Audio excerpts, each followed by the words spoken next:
All right, good afternoon, guys. This is going to be part one of Introduction to Turkey Hunting by yours truly, Chase Uhair here. So there's going to be a lot of talking in this video, not a lot of action, so if that's not really your thing, maybe this isn't for you. But if you're looking for a knowledge bomb, years of turkey hunting experience slammed into a 10-minute video, this is for you. I'm going to take you from knowing nothing to having years under your belt. So if you're ready for that, join the ride and come on. All right, let's get into this. So we're going to be talking today about calls, we're going to be talking about locations, and basic turkey knowledge. So we're going to start off with the basic turkey knowledge. So I'm going to be pretending that you guys don't know anything. We're going to be pretending that we're taking my buddy out who doesn't really know much about hunting. But that's not a bad thing. Just going to learn a lot today really fast. So crash course right now. We're going to start off by talking about locating turkeys. Now, I've killed a lot of birds on public ground. I've killed a lot of birds on private ground. So it does not matter if you're hunting public or private as an advantage or disadvantage here in Nebraska. Wherever you can get on a ground that's got some river access near it, you're probably going to find some birds.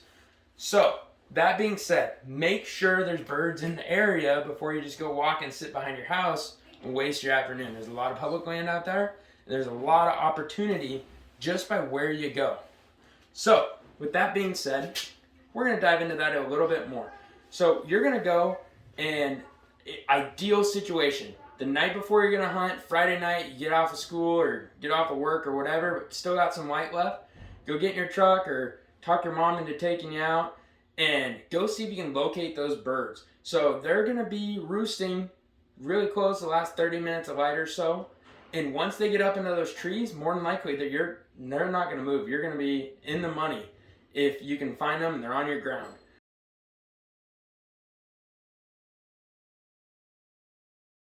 We are back. All right, so you roosted those birds the night before. You know where they're at. Let's talk about setup. So I'm going to show you a couple of different places that I turkey hunt and kind of where I set up, just knowing where those birds are. So in this particular instance, the birds were roosted over here in this big group of thick, tall oak trees. And we knew they were there. We roosted them the night before from the road. So we came in along the edge of the field, got in plenty early. Make sure you get in early. Because yeah, those birds don't get out till first light, but they can see as soon as that sun starts creaking over the horizon. You want to make sure you're set up and aren't really ruining it before you even get a chance to hunt them. So with that being said, we set up right here, brushed our blind in. Turkeys aren't the brightest animals. They are in some ways, but they're not like deer where they're not going to necessarily notice your blind, and they're not going to notice things out of the ordinary like deer or other big game you might be going after would. So we set up our blind, set up the decoys about 15 yards out in front of us, and in this particular instance, we knew the turkeys were over to our left. So we went ahead and set the decoys to the right.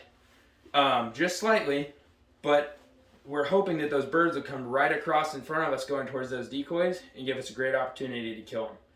So that morning, those birds flew down into the field. They're about 150 yards away from us over here in this corn stubble. And then slowly, with a little bit of coaxing and calling, we eventually got a couple of jakes working our way. And I myself don't shoot jakes anymore. I've shot a lot of them when I was younger. But I am waiting for those big old toms to come cruising in. And lucky enough for us that morning, just like that, I had 7 toms right in front of us, and we were lucky enough to get a bird on the ground. All right, back to a different setup here. If you were given like perfect conditions, you would want a nice, warm, calm morning. And I've killed a lot of turkeys in the rain and in clouds, but it definitely makes it a little bit tougher. So that morning we ended up getting super lucky, got a bird on the ground, it was working out perfect. So a little bit more about setup. So when I'm in the blind, those turkeys can see everything like you would not believe. So I clean all the dirt and debris away from the base of the blind the best that I can. And when I'm set up, and typically on bow hunting, I put myself in the middle of the blind, and if there's somebody with me, they kind of get stuck in the corner. But we close every window in that blind and give us just a little window to shoot from. we want to see as little movement as possible. And even whether you're using shotgun or bow, they have eagle eyes, and you do not want to ruin your hunt by getting seen. So all your movements are kept to a minimum. Even if that bird's 200, 300, 400 yards away, they can pick you out. So be very careful with your movements. And again, back to the blind setup, I'll have my slate call, my mouth calls, my box calls. I'll always have a mouth call in my mouth, especially when that bird gets within a couple hundred yards, because you never know when one will come running in, and you're not going to be able to move to use your slate or your box call. My personal favorite call to use is always my box or my slate. The mouth calls, I just am not a champion caller by any means with them, but I have finished a lot of birds just with the mouth call because I wasn't moving. And that is key. Movement is key. You could wear Sitka, you could wear First Light, or you could wear your t-shirt you got at Walmart 15 years ago.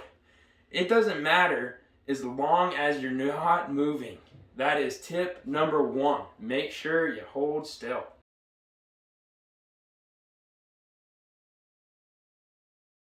All right, now that you've kind of seen a couple of my early season spreads, I'm going to get into late April, and then rolling up on the 1st of May.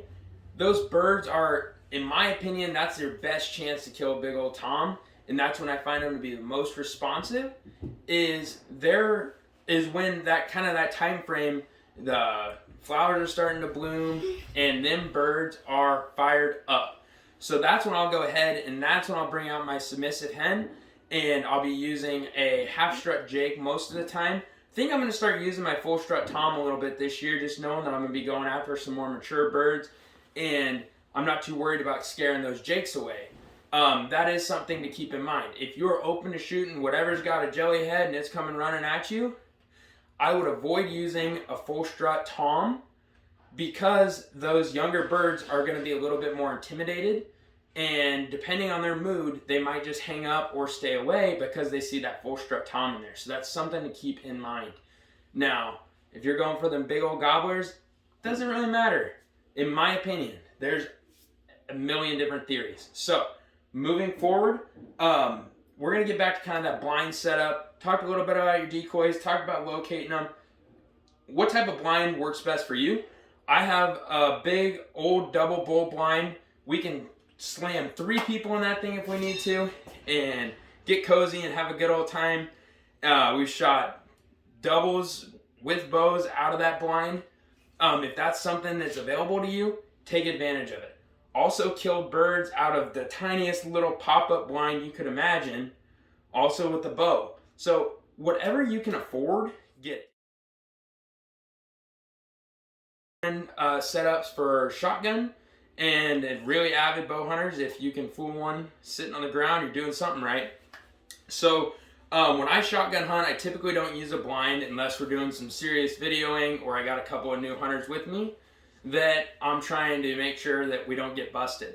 But the best advice that I could say is make sure that there's ground cover in front of you between you and your decoys, and make sure that you're set up on a tree.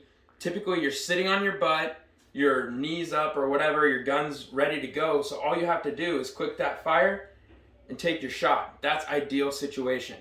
You are going to be very exposed when you're on the ground, so you want to find the biggest tree that you can. And again, that ground cover between you and the decoys is huge. Getting later into the spring, getting closer to that early summer, you're going to see a lot more of that vegetation start growing up, and use that to your advantage to hide from those birds. It's going to hide you when you're calling with your slate or your box or whatever that may be. So that's going to be another big tip I got for you.